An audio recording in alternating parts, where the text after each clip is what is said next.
On fait de belles annonces avec le ministre d'Amour et aussi député de Rivière-du-Loup, Témiscouata, et M. Norbert Morin, député de Côte-du-Sud.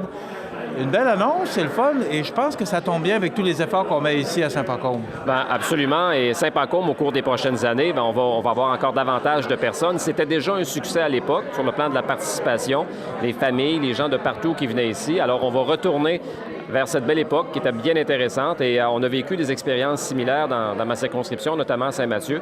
Une fois que les rénovations ont été faites, depuis ce temps-là, depuis 3 ou 4 ans, c'est un grand succès. Moi, je suis convaincu que ça va être exactement la même chose à Saint-Pacôme. On peut l'annoncer, M. Morin, le montant qu'on a annoncé aujourd'hui? Oui, 312 000 et quelques poussières pour un projet de 600 quelques mille. Donc, grâce aux bénévoles et à Mme Chamberlain, je le répète, parce que si ça n'avait pas été de ces gens-là, on ne sera pas ici aujourd'hui pour annoncer ce beau projet, parce que, autrement dit, la neige a refondu, fini la montagne. Bon, ça, ce sont des efforts, mais il en reste encore à venir. Ça comble pas tout le montant qui manque. On va faire quoi, M. Morin, pour y arriver? Et les bénévoles du milieu vont faire une autre campagne de financement corporative et je suis certain, avec l'annonce d'aujourd'hui, qu'ils vont avoir le vent dans les voiles et on va y réussir. Et la pente de ski, comme Mme Chamberlain a dit, elle se rouvre à l'hiver prochain. Permettez-moi de vous poser la question. On est un peu dans les coupures et là, vous annoncez tout près de 5 millions d'investissements dans notre comté, mais aussi dans Rivière-du-Loup. C'est beaucoup d'argent. C'est beaucoup d'argent, mais c'est nécessaire. Et je disais aujourd'hui que c'est plus de 400 millions de dollars de projets qui ont été déposés. C'est une nécessité de doter les régions d'infrastructures de qualité au goût du jour. C'est important de le faire. On a pris un engagement au niveau de l'équilibre financier, on l'a livré. Alors, on a maintenant une petite marge de manœuvre qui nous permet de continuer à investir dans les régions et on va continuer à le faire, toujours dans le respect de notre capacité financière de payer en tant que gouvernement. Alors, c'était 50 millions. C'est sûr qu'on aurait aimé mettre davantage, mais on y est allé avec les moyens qu'on avait. Alors, c'est possible de tout faire. Moi, j'appelle ça l'équilibre. Respecter le cadre financier du Québec, puis en même temps investir en région. Alors, on est fiers de l'avoir fait. Il y a des projets dans tout le Bas-Saint-Laurent. Il y a des projets dans le coin de Matane, dans le coin de Rimouski, évidemment, à Rivière-du-Loup, au Kamouraska. Alors, moi, comme ministre régional, je suis comblé. Norbert est heureux. Alors, on a travaillé ensemble. Je dois dire que Norbert a fait un travail absolument colossal dans ce dossier-là. On ne pouvait pas passer à côté. Alors, c'est réglé maintenant et on va se placer en mode pour d'autres projets. Moi, chez nous, dans ma circonscription, j'ai aussi Témiscouata-sur-le-Lac. On a un problème d'aréna. L'aréna devient vétuste, alors on va s'en occuper. Mais là, pour le moment, là, on avait cette série de projets-là et je suis très fier de ça. Est-ce que c'est sur la table ou c'est dans les projets pour l'aréna?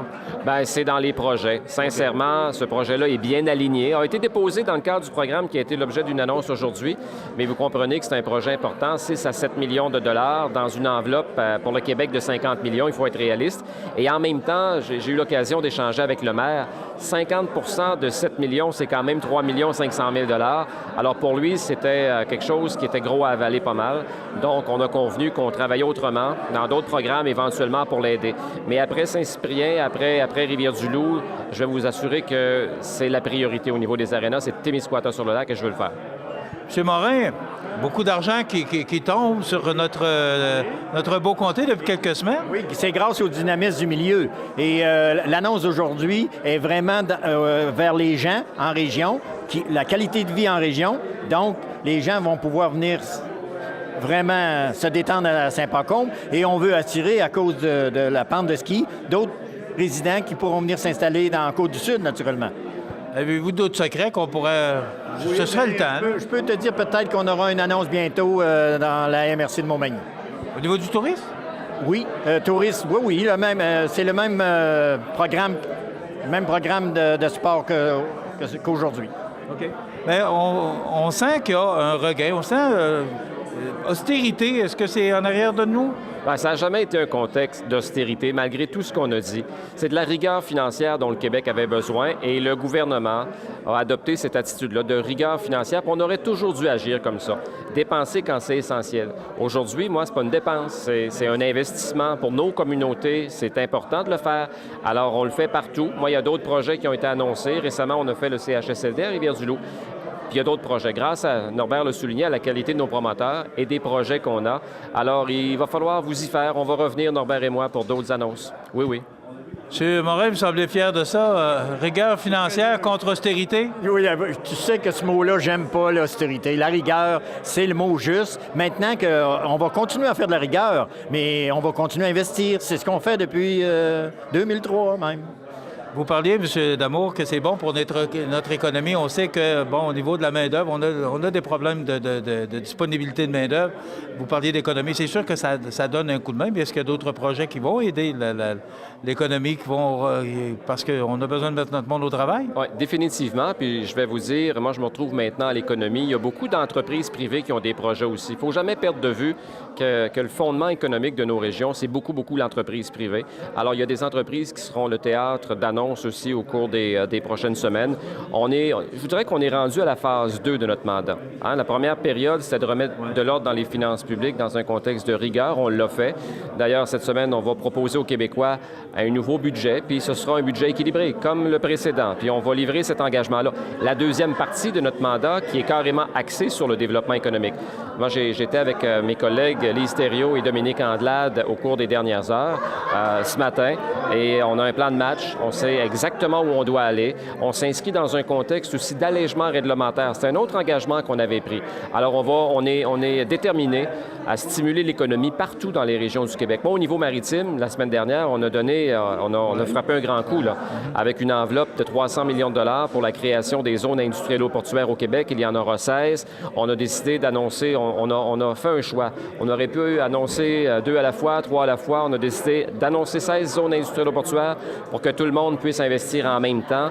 On a une enveloppe importante de 300 millions de dollars, mais voyez-vous, ce 300 millions de dollars-là, c'est, oui, bien sûr, beaucoup d'argent, mais ce sera un levier économique pour les régions. Qu'on soit à Gaspé, à Matane, à Cacouna ou à Bécancour ou à Trois-Rivières, ça va faire du bien à l'économie. Puis lorsqu'on investit au niveau des ports, au niveau de ces parcs industriels-là, c'est nos entreprises, parfois, qui sont nettement favorisées, qui peuvent mieux exporter davantage à travers de nouvelles routes maritimes. Alors, ça fait partie des bonnes nouvelles. Il y en aura d'autres aussi au cours des prochaines semaines. Je vais vous dire qu'on est vraiment dans l'action économique au gouvernement, avec l'ensemble des collègues. Quant à vous avoir avec nous, je ne peux pas m'empêcher de vous poser la question sur NRJS, sur ce qui se passe actuellement sur le BAP à Lévis. Des gens qui sont inquiets dans notre région, particulièrement, j'avais le maire de Lilley sur nos ondes hier pour le tracé de l'oléoduc. Vous, pour la région, pour le Bas-Saint-Laurent? Nous, on est à l'écoute de notre monde. Moi, j'entends les commentaires des maires, les commentaires des préfets, mais en même temps, il faut donner à la science le pouvoir de s'exprimer. Moi, je veux que tout le monde sache de quoi il en retourne exactement.